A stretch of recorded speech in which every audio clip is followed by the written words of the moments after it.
The higher we're up, the higher we go, the better a signal.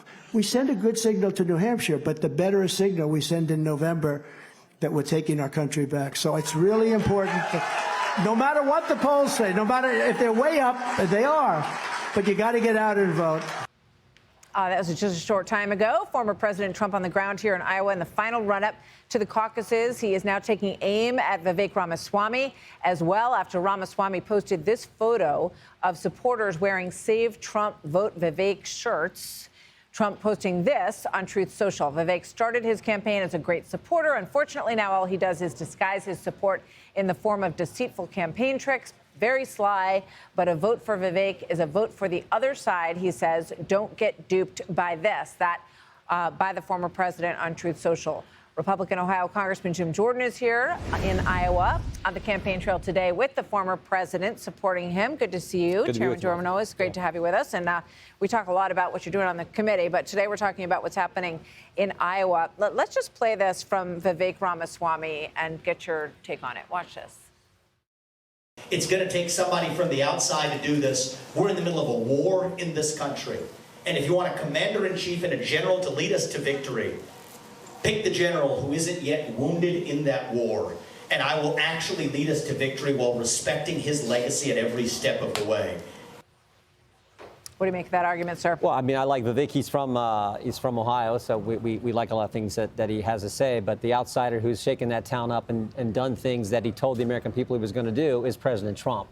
That's the guy we need back in there. I said today at the rally, I said, you know, think of the comparison in 4 years. We literally went from a secure border to no border. We went from safe streets to record levels of crime. We went from $2 gas to $3, $4, $5 gas. And maybe most importantly, we went from stable prices to record inflation. And I haven't even gotten into foreign policy, where we had in President Trump someone who projected strength and was respected around the world, to Joe Biden and Russia in Ukraine, Hamas and Hezbollah attacking our best friend, the state of Israel, and of course what China's. I mean, so that is what this is about. Elections are about a contrast and a comparison and about which side you're going to be. I think it's clear President Trump is the right guy for the job because he did such a great job when he was there before. I mean, there was a moment in time when the belief was that this would be Ron DeSantis's to lose in this round, that if he got into this race, he was likely to be the nominee. What's your take on where he stands right now in all of this? Well, he's in a fight for second, I guess, because this, President Trump's going to win. I think he's going to win big. And I think, as he said at the rally today, this is not only going to send a message for New Hampshire and South Carolina, but I think a message for the whole country. I think he's going to be our nominee. More importantly, I think President Trump's going to be the next president. I leave that up to Ron DeSantis. He's a good man. I served with him in Congress. When we formed the Freedom Caucus, there were 9 of us, and he was part of the original 9. So I have nothing against him. I just know the right guy for the job is President Trump, and that's why I've been 110% behind him from the get-go. So we'll see how all of this goes.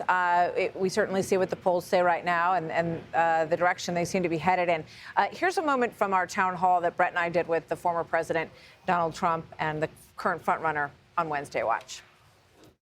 If you are the nominee, which I know you expect to be, who would be in the running for vice president?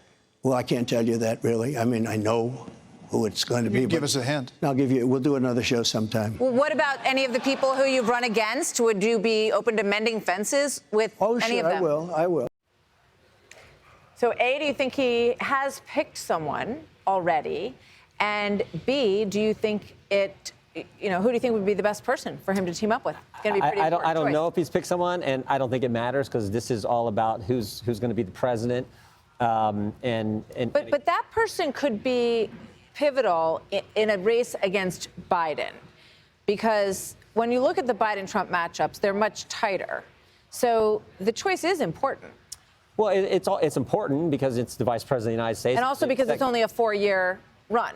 Exactly. But again, I think he's going to win whoever he may decide to pick. I thought what the town hall the other night was great. I mean, I think it shows why the country, so many people so support President Trump, because he comes across just so genuine. He's funny. I mean, I laugh every time I go to one of these rallies, and there's just something about that people connect. And he said something today that I thought was real important. He says, I'm conservative, and he said, but really, we're the party of common sense. And I pointed out, I said, I still remember when Sarah Huckabee Sanders gave the response to President Biden's State of the Union, and I thought she did a great job. Her best line, though, was she said the divide in America today is normal versus crazy.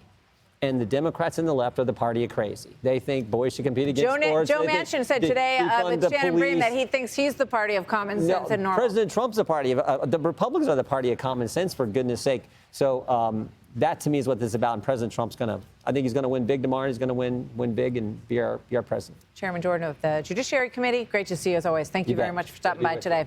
Hey, Sean Hannity here. Hey, click here to subscribe to Fox News YouTube page and catch our hottest interviews and most compelling analysis. You will not get it anywhere else.